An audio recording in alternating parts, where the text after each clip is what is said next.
He had his gun, so he just swung it open. I start to notice that, the atmosphere feels a little bit weird. First thing he seen was this 6.5 foot tall, broad shoulder, dark hair. That freaked him out. We hadn't talked to her about like life and death and what any of that means. She's 3 years old, So we turned around. Suddenly there's a whole tree falling across the road. And she was describing to us that, there was a deceased person that she could see visually. You're listening to Cryptid Clues, where we tackle the ever-expanding history and mystery of monsters and supernatural madness every Monday. You can find us at CryptidClues.ca for more information, or even check out exclusive content and support us at patreon.com/CryptidClues. Hello, ladies and gentlemen. Welcome back to another episode of Cryptid Clues. I am your host, Taylor, and today we're taking a look at some Dogman encounters. Now, it's been a good minute since we last talked about Dogman. We've covered it in the past with some encounters, as well as some thorough breakdowns of this cryptid, and it just consistently continues to be one of sinister and, dare I say, malicious intent. And that's just kind of circling the different encounters that we've broken down in the past. And of course, depending on what you believe, there is a weird degree of intelligence that's kind of affiliated with this cryptid. Of course, Sasquatch and other creatures have their own intelligence levels that get discussed in conversation, but when it comes to Dogman, to me, there's just something that stands out amongst all the others. For example, you have a car driver passing through an old highway. Late at night, they're turning around a corner, and their headlights flash over a Dogman in the ditch.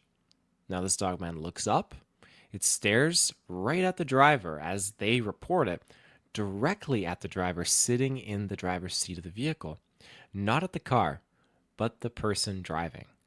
Ignoring the headlights, they are just staring directly through that windshield, watching and turning their head as the driver is swerving past it around the corner.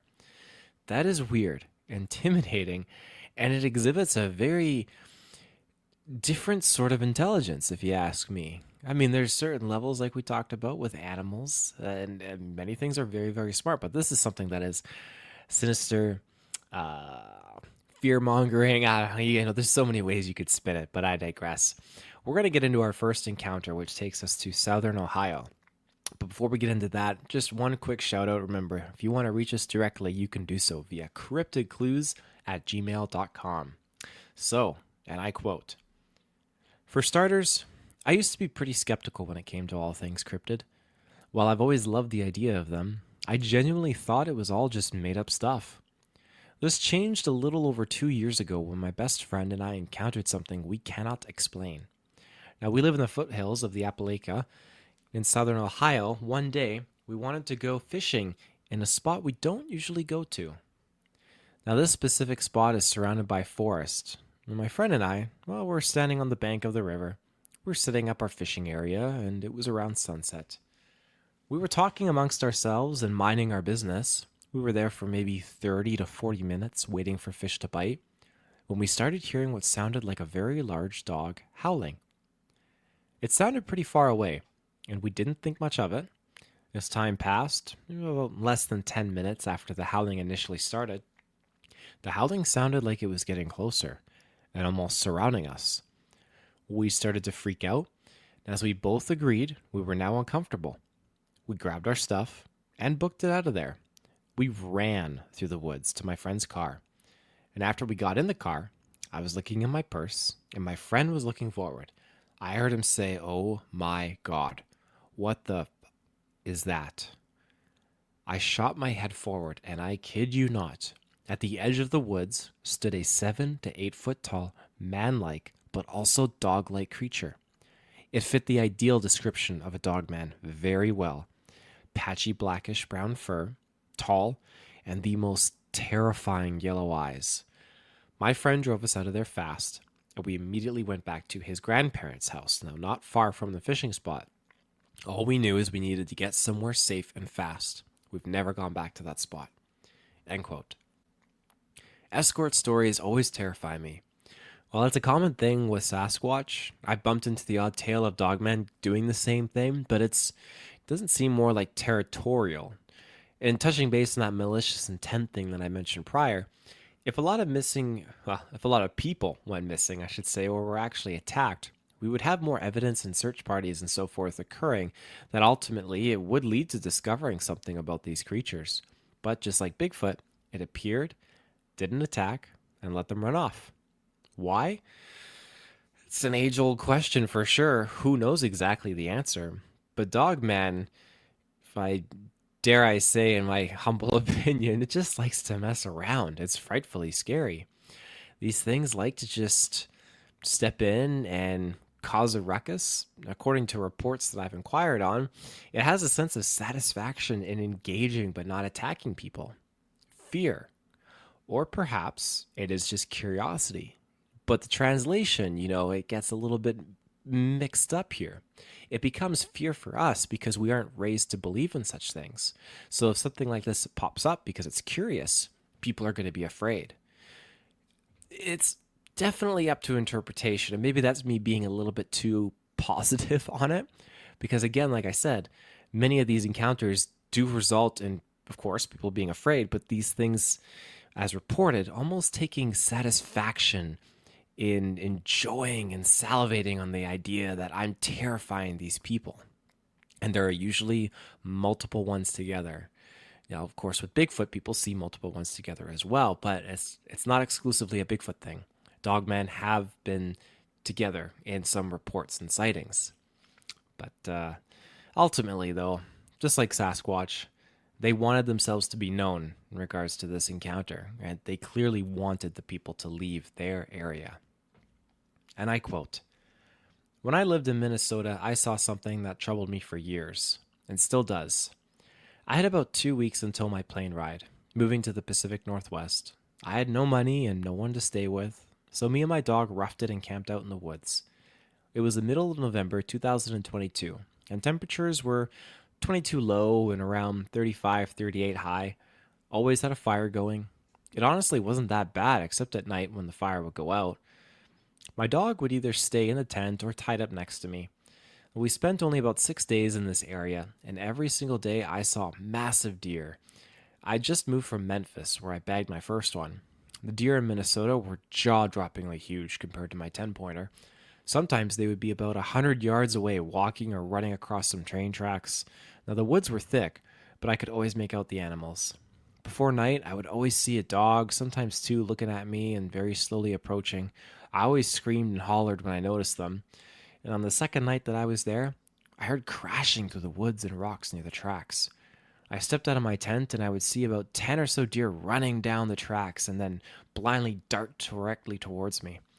I figured they'll see me or smell me or the fire, so I just stood there and was just in awe with nature. But they weren't really veering off. The trees were huge and the woods were thick, and they were running and jumping so fast and far I'd feel the ground shake. Now, the two leading deer, they came within 10 feet of me easily. I was petrified. I thought I was going to get pierced. And as soon as I stepped my leg over to dive into my tent, they turned 90 degrees and jumped, running away. I thought it was extremely scary, but also very cool. At about 10 p.m., I'm stoking the fire and noticed something off in the distance on my side of the tracks. Not even towards the tracks, but parallel with me.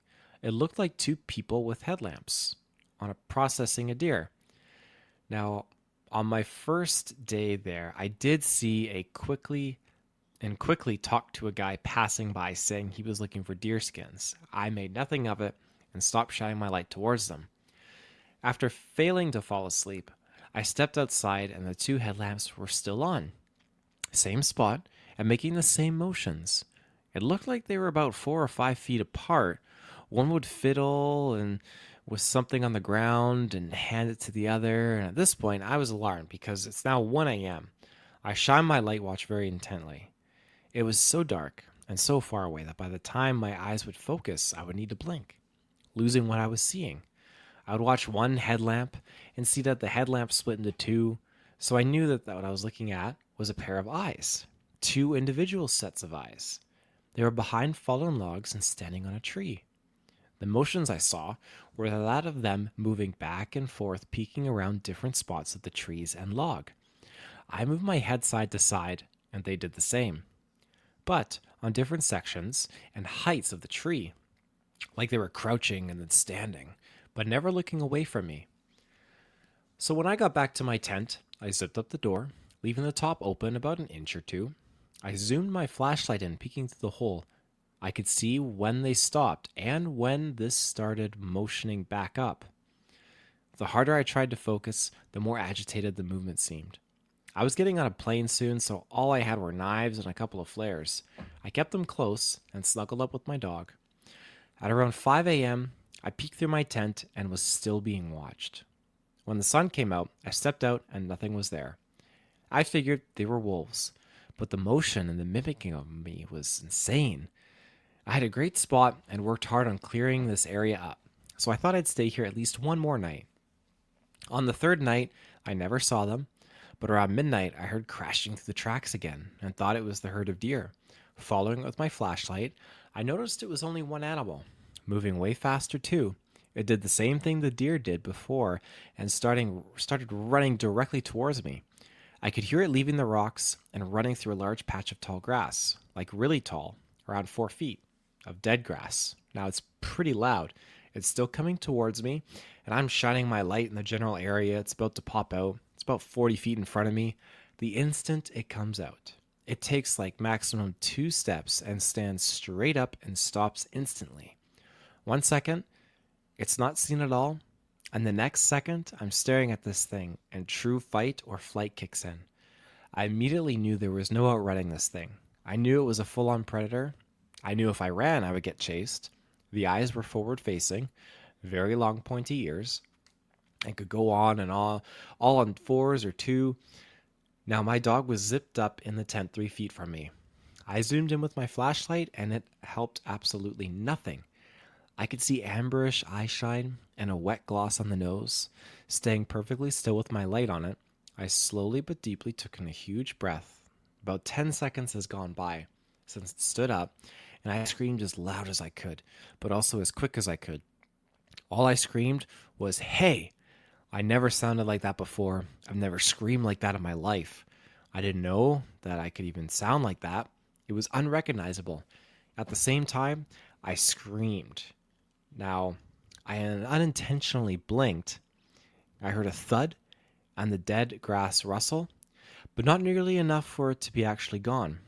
I knew whatever it was definitely within 3 to 5 feet of the grass line. I continued to yell out, "I will F you up!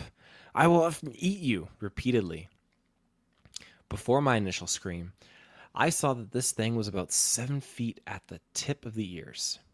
Now, the ears were 100% the same shapes of Anubis, stupidly long and pointy, very pointy. The next morning, I walked out into town and went to the Caribou Coffee for some Wi-Fi. First thing I did when my phone turned on, which it needed to charge, was I searched up images of Anubis. I started crying silently right there in the store, staring at the picture. Contacted my family in the Pacific Northwest to get a new plane ticket for an earlier arrival. My 2 weeks turned into 1. Getting back to camp, I started packing up everything to relocate my camp spot. This was a mistake.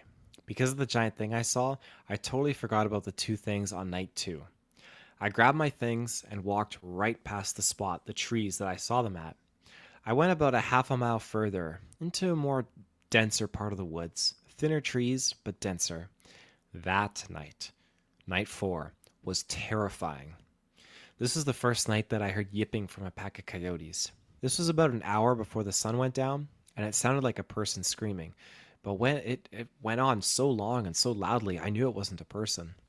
They all started at the same time, and it went on for so much longer than I expected. Probably around a minute, very far away, but still, it made me turn my head at first. About an hour after the sun went down, I hear wolves howling. More chills. I decided to make a large fire, or at least throw some huge logs on. Fewer trips outside the night, you know. When doing this, I see that the 2 pairs of eyes are back to watching me. Again, I kept screaming loudly, "I will effing eat you," along with other things. The next night only got worse. Every single night after that got worse and worse. The first night at this new location, the 2 pairs of eyes came back. The second night was 6 pairs. And the next, 8. All of them were at a distance, but very still. They stood in the exact same spot every night they returned, with the main 2 mimicking my motions, peeking around trees for a better view. I even saw them vigorously bobbing up and down like a monkey would when I unzipped my tent. When it was time to leave, I packed up what I could bring, and I left everything not allowed on the flight behind in my tent. I think about those days every day. I have no idea exactly what I saw or what to make of it." End quote. The idea of sticking around in this area with these things is beyond my level of confidence.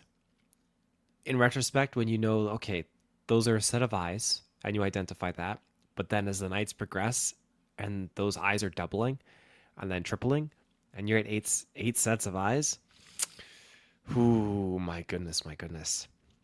That's another level of fear right there. They clearly wanted the area to themselves. And it's funny because while you were in this one spot, he didn't make that connection when he went past where those eyes were and went further into a little bit of a denser spot. It seems like when he progressed further, that's when things got interesting, and these things, well, they got territorial. Now, they clearly wanted the area to themselves. But again, like we discussed earlier, people aren't being killed by these things, but do I really know that and have that answer? No, I don't have that, because people get killed out in the woods from a variety of different things. But in this instance, he didn't get killed. People do go missing in the woods all the time, for sure. There's a national missing and unidentified persons system. Now, this system has put out that there's more than 600 persons that go missing in the United States every year, in all circumstances. So this includes murders, hikers, abductions, running away from home even, all sorts. But, and it's a big but, around 90% of these missing persons are recovered annually, both dead or alive. However, tens of thousands still remain missing for more than 1 year. Ultimately, though, this is not a scenario I would ever want to be caught in, especially when you learn there are more coming into that area. That's your cue to leave ASAP. And if you hop on the Google and you manage to find something that resembles what you are seeing and dealing with, oh my goodness, yeah, just breaking down on the spot, I don't blame you, because you just feel so alone. What are you going to do, call the authorities? You don't got money, you don't got really anything to provide a foundation or support. It's a horrible between a rock and a hard place. It really is. But let's begin our final encounter. And I quote, "So my sister was driving me to my place. We both live in a small town surrounded by rural areas. Now we make this trip about once a month to see one another. We were just casually talking when there was a very sudden eerie shift in the air. Neither of us said it out loud, though she told me later that she felt it too. We have to slow down to cross a small bridge, the only way from one side of this tiny town to the other. And to our right, we spot a dog that's not quite right. It's skinny, not like it's underfed, but its limbs are a little too long. It did not pant. It did not run. It did not react to our car at all. It just stood, head lowered slightly as it watched us pass. It moved slowly, like a predator stalking its prey. And in that moment, it felt as though it had been waiting, knowing that anyone in town had to funnel past this point. It did not growl or lunge or chase, but even in the safety of a car, both, silently without a word, held our breath, feeling a real and sudden danger. Now, as we passed, its head swiveled slowly, intentionally to follow us. It did not blink, and I could see its eyes were not quite dog, not quite human, completely black in the center, but with the whites far too visible. As we passed, I watched it in the rearview mirror, now with its shoulders hunched and head lowered further, now just below its shoulders as it stalked behind us with slow, measured steps. If I had to compare it to a dog breed, it would be, probably a greyhound. That big barrel chest that they have, completely black coat with the snout of a Doberman. It had no discernible markings and the weirdest, longest limbs I've ever seen on any animal. I love dogs. That thing was not a damn dog. End quote. So, just to reiterate, the fear factor. Dogman, from my point of view, it seems to like to feed off of this, like we were already talking about. But it gets tricky. You know, stand behind two bipedal, massive, mind you, bipedal predators living in the Pacific Northwest, standing behind that concept and that belief, it's a little tricky. It's a lot of competition, but hey, it's a lot of open space to call home. In British Columbia, we have big cities, of course, but they're nothing in comparison to the amount of forest. And when you're going from city to city, they are long highways and there are lots of forest. It wouldn't be hard to traverse this terrain, staying at a view from humans when you think about it. And most humans, they flock to the cities, the national parks, or other tourist destinations. But the slight few that travel to the remote locations, perhaps at times that aren't the best, like the middle of the night or in an off season, well, those are when the sightings happen and they get reported. And that's something of a theory that I had before when there are certain national parks around the world that close for certain periods of time. And I think, this is a stretched think, so just bear with me, but I wouldn't put it past them because of the intelligence that both Dogman and Sasquatch exhibit. Would it be out of the question entirely for them to maybe, I don't want to say trained, but be familiar with when this area has less people entering it? If less people are going in here because it's an off season, then they come around in the summertime, then maybe that just works. Maybe a dogman would be like, hey, okay, I'm not going to go here during this time of year. Oh, it's getting colder. That's when the people come. So I'm going to go away for a little bit. Oh, it's getting warmer. So the people aren't going to be here. I'm going to go back. It's a loose example, but you kind of get my drift, I hope. To me, I think that something that is capable of stalking or scaring or doing all this weird stuff and exhibit this level of intelligence is fully capable of remembering when certain locations are busy with people and certain locations are not. And so when they go into these locations expecting it to be dead, and one person decides to go camping out there in the snow, go for fishing, for all we know, that's when they see these things. And they get territorial because it's like, oh, this is my time here. It's kind of like a bear going into hibernation. This is my cave. Get away. Something like that. But I digress. Reuben first told me about Dogman a few months after we initially met. I thought that it was just Bigfoot out there when I had met him, but the amount of information available regarding this cryptid is quite spooky. And I personally hope I never ever encounter one myself. I've listened to some of the audio recordings out there of these creatures and you get goosebumps. You really do. But anyways, thank you for tuning into this week's episode of Cryptid Clues. I'm your host, Taylor, and we'll be back next week with another episode.